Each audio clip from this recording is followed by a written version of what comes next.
Je vous propose le paramétrage d'un doctor, d'un questionnaire qui sera visionné par la patiente dans son navigateur Internet une fois qu'elle aura ouvert le lien qu'on lui aura adressé.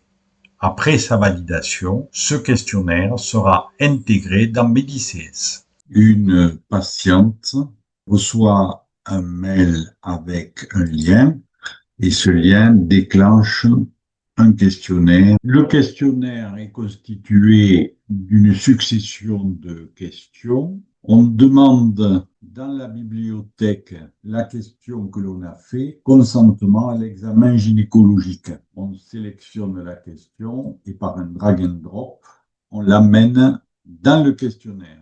Il y a aussi une date de consentement. Cette question a été faite et n'apparaît pas là, parce que le mot consentement n'est pas le premier mot du libellé. Pour le faire apparaître, il suffit de mettre un signe pourcentage avant, et là on va voir date du questionnaire consentement. On sélectionne et on fait un clic, on amène un peu dessous et on ramène, voilà, au-dessus. Le questionnaire est fait. Pour pouvoir le tester, il faut d'abord le sauvegarder. Il précise qu'il n'y a pas de date.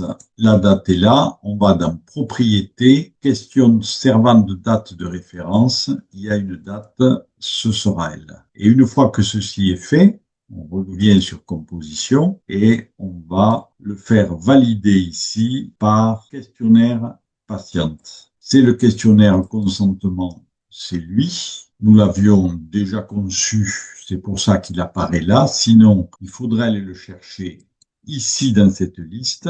Il n'y figure plus puisqu'il avait déjà eu une version avant. Rechargé dans cette version simplifiée. Vous confirmez la mise à jour, oui, et le questionnaire a été chargé avec succès. Un aperçu va s'ouvrir. On voit comment va se présenter le questionnaire. Il va demander la date et l'heure. On va répondre à la question consentement à l'examen gynécologique. Deux améliorations doivent être faites. D'une part, il faut que la date se remplisse toute seule et d'autre part, il faut que la question soit plus explicite.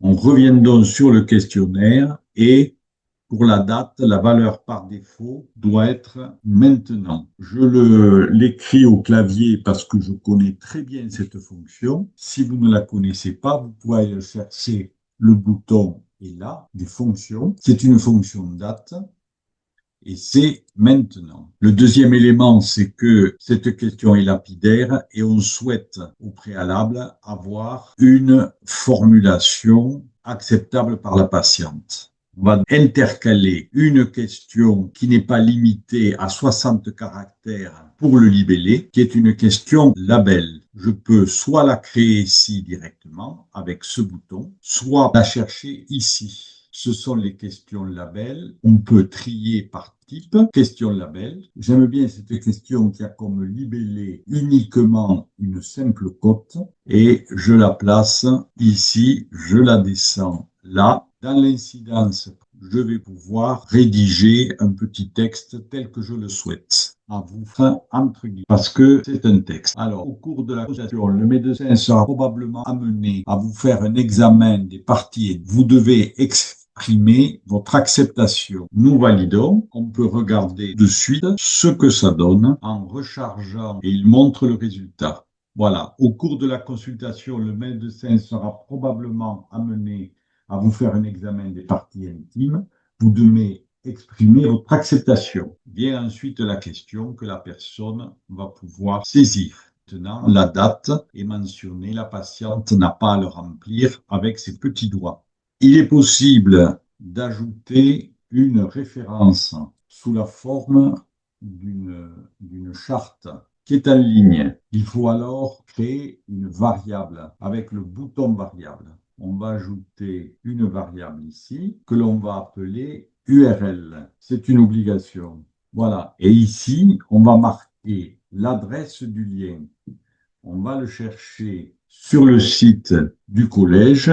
On cherche la charte, le lien.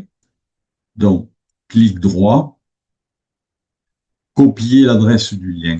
Voilà. Et on la met ici. Le texte que vous avez rédigé constitue le lien et le lien a été mentionné juste au-dessus. On valide, on recharge le questionnaire en ligne et il le fait apparaître et donc le texte devient un lien. Mais il y a mieux à faire en appuyant sur la touche F1. En faisant F1, vous avez accès à l'aide qui vous donne ici une chaîne HTML. Vous pouvez saisir cette partie, CTRL-C, et la mettre ici. On voit que l'hyperlien, c'est donc ici, il faut qu'il remplace ça. Voilà. Et le lien, ici, doit s'appeler la charte. Voilà. Lui aussi doit être avant la dernière ligne. Ceci, je l'efface puisque ça a été reporté au-dessus. Et ceci, je le place avant. Le résultat d'une incidence est toujours la dernière variable. Je remets un et, nouvelle ligne, un L et un et. Voilà. Et le lien va se retrouver ici, derrière cette formule-là, la charte. Je sauvegarde et je regarde si j'ai commis une erreur. Je clique ici de nouveau, je valide et là, ici, se trouve la charte. Et si je clique, elle va apparaître. Ensuite, nous allons mettre une mise en garde à la patiente si elle n'accepte pas l'examen. C'est l'avertir qu'elle doit le dire au médecin dès qu'elle rentre en salle d'examen. Ce label ne doit apparaître que si elle n'a pas dit qu'elle acceptait l'examen. Donc ici, nous allons rajouter une question label. Nous pouvons remettre la même. Elle est ici, je la prends et je la remets là à la fin. Donc, c'est dans inactivation. Vous avez ici un assistant qui va vous aider.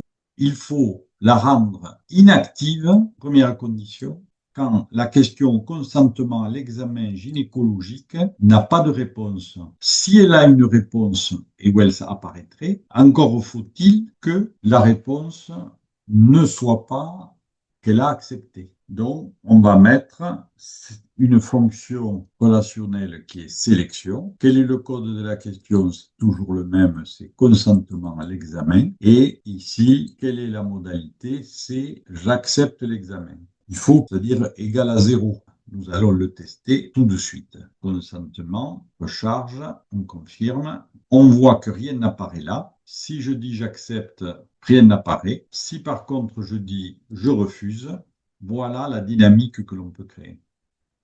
Il serait possible de cliquer sur toutes ces réponses. Il faut que lorsqu'une réponse a été choisie, d'exclure les modalités dès qu'une a été saisie. Dans l'assistant des variables, on ajoute exclusion de modalité, qui veut dire exclusion de modalité pour la saisie, et non pas ce qui est déjà saisi. Et ici, on va mettre l'ensemble des modalités en supprimant ici le libellé. On va utiliser l'assistant pour faciliter les choses. Si consentement à l'examen et non-réponse, alors on ne supprime rien. Par contre, on mettra la liste qui est celle-là, donc il suffit de l'inclure. Voilà, donc on regarde le résultat et on voit qu'il est dit que s'il n'y a pas de valeur, on ne supprime rien. Si par contre il y a une valeur, on va tout supprimer et on regarde le résultat. Voilà, et donc si on clique sur un, on voit que tout le reste disparaît. Le logiciel dispose pour le questionnaire en ligne d'émoticônes que l'on fait apparaître au niveau des différentes modalités d'une question dans le champ unique sous la forme d'un de score et S de 1 à 5, selon S1 étant vert et optimiste, S5 rouge et pessimiste. J'accepte l'examen, on mettra cet émoticône. Je refuse, on pourra mettre pour le test S5. Je ne comprends pas, on pourra mettre S2 et je veux des précisions S3. On sauvegarde, on sort du logiciel pour que cette modification soit bien prise en compte et donc on voit l'apparition des émoticônes à la saisie.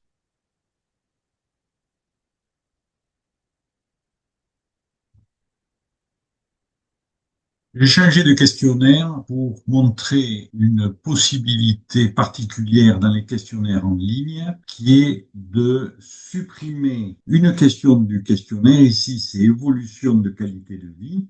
C'est une question qui concerne le soignant.